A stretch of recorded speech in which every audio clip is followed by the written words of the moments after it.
Hey, thanks, bro. Thanks. Wow. Listen, first giving honor to the almighty God upstairs for making this all possible. I'd like to say thanks to Clive Carter, Jive Record staff, Barry Hankinson, my management, for seeing things in me that other companies could not see. I'd like to thank all of my fans, my teacher, Lena McGlynn, all my family and friends for supporting me, all the radio stations around the world. Most of all, I'd like to thank two very special people in my life. That's my mom, who is in heaven, Joy and Kelly right now, and my best friend in the whole wide world, Aaliyah. Give it up, y'all. Thanks. Here, I'm your host, Aaliyah, because today is my show, because I am just whooping Brett, you know what I'm saying? Just whooping him. Right now, he's taking a drink of water because I'm just running him around here. He's out of breath. So while he's taking that drink of water, why don't y'all check out my latest video, Age Ain't Nothing But a Number. So, you know, check it out. Hope y'all like it. Yeah. Talking about doing. So, we can get on that tour. Then I went and did an international promotional tour. Then I came back from that. I went on tour. By yourself? The international promotional tour? Tour, that was by yourself? Yeah. Oh, okay. And then I came back, and then I started doing some tours in the States, performing. So what's coming up next, you know? I'm going to Japan next week to do some performing there. And I'm going to Europe and South Africa. And I'll be back here to do some more concerts. And then we'll work on the next album. Are you planning to work with on this album? The same people, or is it going to be anybody different? We're not sure if we're really going to work with. There's several, you know, people I really like to work with. So. Like Puff Daddy, yeah, Puffy, Dallas Austin, genius, Devontae Maybe, you know, give it a new flavor. Right, so you ready to get hyped up on that, huh? All right, I'm be standing by, ready to listen. So I want you to send me the first copy, I'm going to send you the first copy, all right, I'm gonna keep you to that. Posters, everything. All right, now let's just clear up everything up. What's the story? Everybody wants to know what's the real deal with this R. Kelly thing going on. Okay, everybody. Unfortunately, in this business, people are going to talk, and you really can't control what people are going to say. So I'm here to let all of you know that I am not married. I'm not Aaliyah Kelly. I'm Aaliyah. So right here, let you know. 3 years ago, there was this terrible rumor out. What is the deal with you and R. Kelly? Are you all married or not? No, I'm not married. Robert's doing his thing, I'm doing my thing. He's a great producer, great artist who I do admire, and there's nothing there at all. Hello and welcome to my channel. Go ahead, hit the like, hit the share, subscribe if you haven't already. I just find it interesting that while Aaliyah was alive, she continuously had to shoot down these rumors and allegations about her and R. Kelly. And then now that she's gone, all these people are giving platforms to all these individuals admitting to criminal activity. However, they aren't being prosecuted for their roles in said events. Now, it's always been very clear to me the way these indictments set up, that this history of fraudulent and janky-ass activities that I began to point out to you all could be a reason why R. Kelly is in the situation he's in, and how these girls were mere distractions from the fraudulent activities, the Rico. You see, when it comes to Aaliyah in particular, he's not charged with marrying her, and she's not per se in the indictment as a Jane Doe. She's more so referenced as we had an individual come out and claim that he bribed an official for this alleged document. However, does a document prove that a marriage is authentic? Even more so, it's very interesting how a reporter can claim to have access to a document that should have been sealed had any minors been involved. However, just like with many other documents in this case, we see that is not so. Unfortunately, some people truly believe this publicity stunt between the two was real and authentic. They never stopped to ask why the Reverend hasn't come forward, why the government official hasn't come forward, why aren't all these people being charged, and why everyone is just leaving the finger pointing at R. Kelly as though he orchestrated this all by himself. But because people want to again be distracted and not hold everybody accountable for alleged actions, it's funny the things that are overlooked. And then you have so-called supporters feeding into the narratives. And the only underage girl that he messed with on my tenure, she was underage, was Aaliyah. But guess what? Like I said before, when you got an uncle, you got a father, and a mother right there, right? What the fuck am I supposed to do? Right? And not only that, hold on, watch this. What am I supposed to do? Hey, bro, they knew they were there. I even went to Barry one time and said, hey, bro, I don't like what I'm seeing going on between Robin and Leah after y'all leave the studio. I said, I don't know why I'm supposed to be saying this.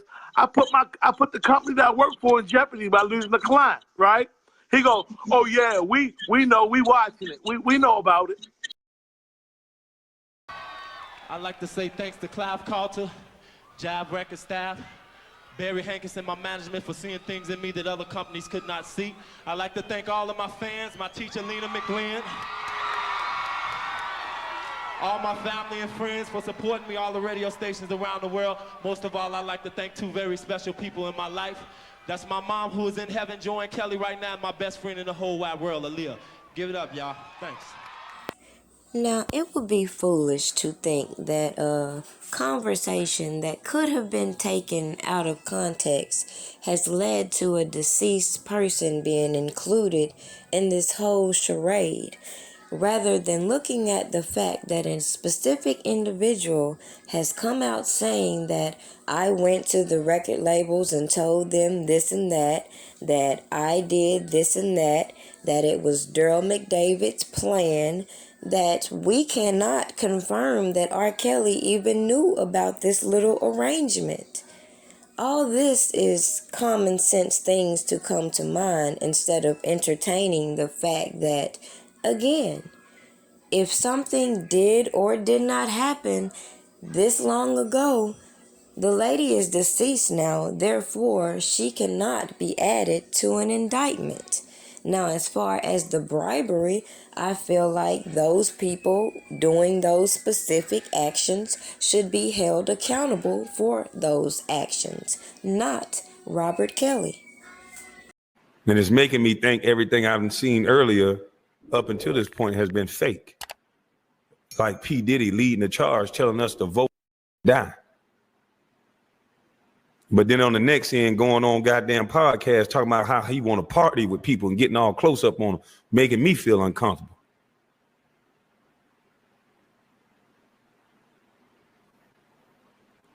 See, is that the only way the black male can get on? That's the only way the black male can get on. To have a effeminate tongue, to disrespect his own kind, hurt his own kind, or be effeminate. Well, we're going to time out for that.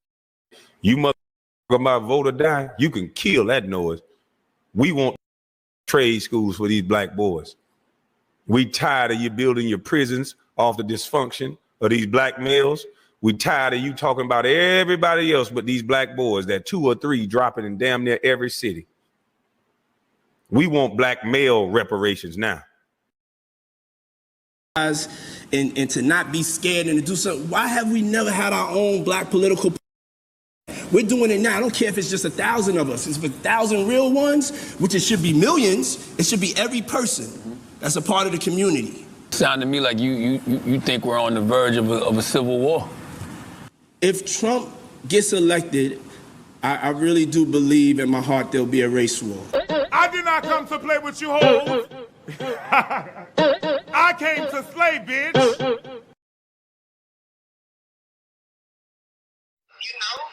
I talked to Angela now. You gotta get rid of Mason and you have to get rid of this publicist because they are working with Avenatti. This was a whole, like, this Gayle King thing. They knew about this from like weeks ago, like they've been planning this. I know you don't probably want to listen to me, but please, if you're not ready to do this interview on Monday, like all of this stuff is a plan to just like rip you apart and make shit worse. Cannot let who do an interview? This Daryl Johnson guy.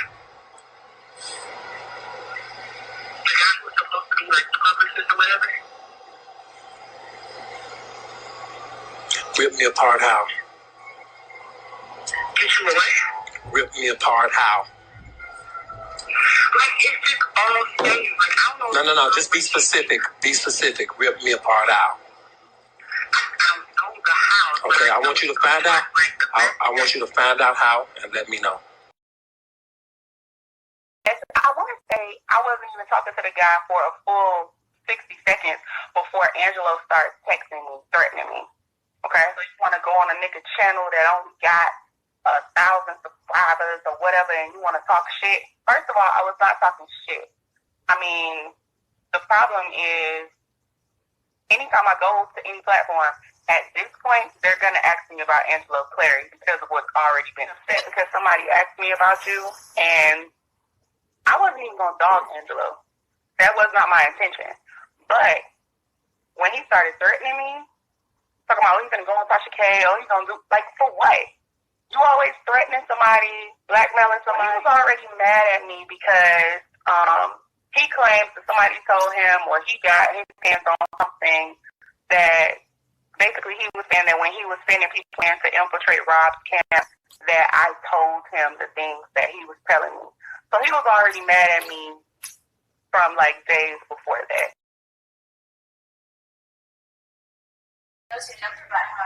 He called for me. That's the only reason why I'm here. Nicole linked up with me. That's why I'm here. Other than that, for the past 10 years, I've been to myself. I've been running my business. I've been doing the shit that I have to do. I have not been involved with any of this shit. Fucked up. Did you ever sign anything? I'm sure you did. I have a bank account. Really? The SunTrust. SunTrust is fake. He loves SunTrust. I have a whole account in his name, and I hold his money that I can't even touch. It's like at least $4 million in it. I can't even touch it. And you're telling me everything's okay. Years later, everything's okay. I need you to say this. You had Nicole reach out to me. That's crazy. All the big homies, y'all know exactly who you is. South side, west, thank y'all. Always looking out for me. Big major shouts to Chicago. Thank y'all for anytime my daughter was alone, that people came and hey y'all. people came and watched over my daughter. They know exactly who they is. Robert Shabazz, man, major respect, brother. Thank you. And the other big homies, I won't mention y'all yet. I know y'all said shout y'all out, but I'm not. I'm going to let y'all do that yourself on the next reunion. I thank people that know really what's going on in Chicago, what happened, and everything that really kicked off. And I want to tell y'all, man, thank y'all for really opening up and apologizing for the things y'all didn't know, and being man and woman enough to understand that this guy is more than what anybody imagined. This dude is sick, and that he had a lot of people fooled. And there ain't nothing wrong with people being fooled, behind this situation at all. But one thing you gotta understand is always keep an open ear and an open heart to accept the truth. One thing I created, Team Truth, LLC, for the truth.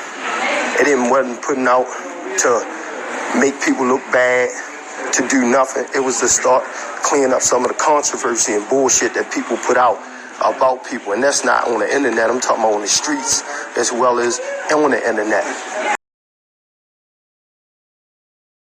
People just talk and talk and talk and talk. And people talk so much that they start learning how to make a lie the truth. We did our job. We brought the information to the public. Surviving R. Kelly went off, we kept that shit going. We got bus drivers, we got police officers, we got assistants, we got friends, we got people to lie, we got the storage, we got motherfucking video, audio. You know, I received calls in the midst of some things about my daughter's fight, which I wasn't there. I was en route, but I wasn't there when it happened. But I don't speak on my daughter's business, so I didn't know. I didn't see the video. I didn't see any of it. But the difference was, I told T to, you know, she could narrate whatever she heard. I can't stop nobody if my daughter put it out there. But to use words like, my daughter is an informant for the feds or whatever, I think people should really know what them words mean before you just display them and put that on anybody, you know, and understand what it means. I'm quite sure certain people never that caught up in the moment that much to put out such foul words and language like that, knowing that in communities that we come from, that could wind up having you dead. So I'm just confused on how much you people like to sell their life out for certain things. And I'm not just talking about TK, I'm talking in general. Like this shit, to a degree, at the end of the day, everybody got kids. People can say what's off limits, what's not. Putting out shit like that on my motherfucking child who don't got nothing to do with it, and in the middle of don't nobody see nobody around her, don't know who's there, and don't know how far away we are. And to put something out there while she in the city that's just as dangerous as my hometown, Baltimore, why would you even say that if there's no clue to that? I don't give a fuck who called it and gave you information. Certain shit, you know how to work it. Now, if you said she was going to the police, the feds there, she was telling them on this situation or on whatever was going on, she was talking to them, that's different. Some of the young lady ain't never been in trouble. What the fuck would she be involved to be a foreman? Your foreman means somebody who's worked and reports to the federal agents information back and forth.